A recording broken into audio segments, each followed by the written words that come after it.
The movie Elvis whipped the film world into a frenzy at Cannes, and the King's fans are counting the minutes till it hits theaters on June 24th. So to tide you over, Hattie D. Jamal has a few fun facts about the man from Mississippi. You ain't knocking down. The king of rock and roll was known for his sultry voice and his dance moves. Elvis was one of those phenomenons that is really hard to describe why he was who he was. They always say you have to have that it factor. And what is that it factor? Whatever it is, Elvis definitely had it. And he still has it today.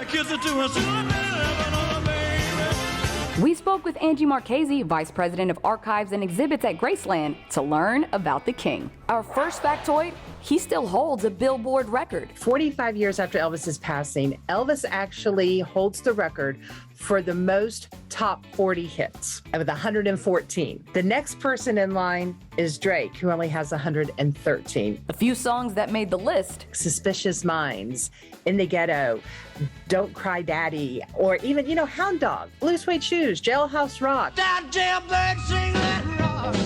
So it's hits that spanned his entire career and some that are really kind of the soundtrack to all of our lives. Next, the king is still releasing music. So in October 2015, Elvis released a new album. It was called If I Can Dream, and it was Elvis backed by the Royal Philharmonic Orchestra.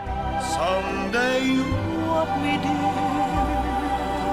So the album consisted of Elvis's classic songs re-envisioned with a huge orchestra behind him, supporting him. And it went to #1 in the UK as well as other countries around the world.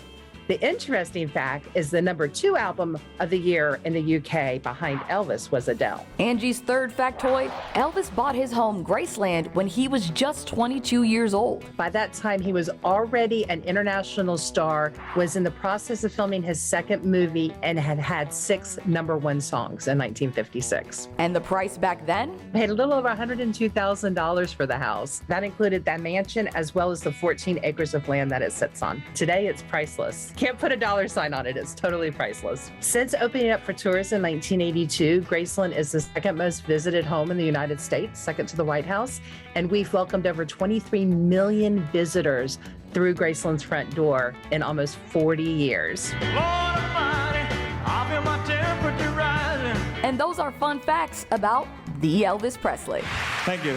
Thank you very much.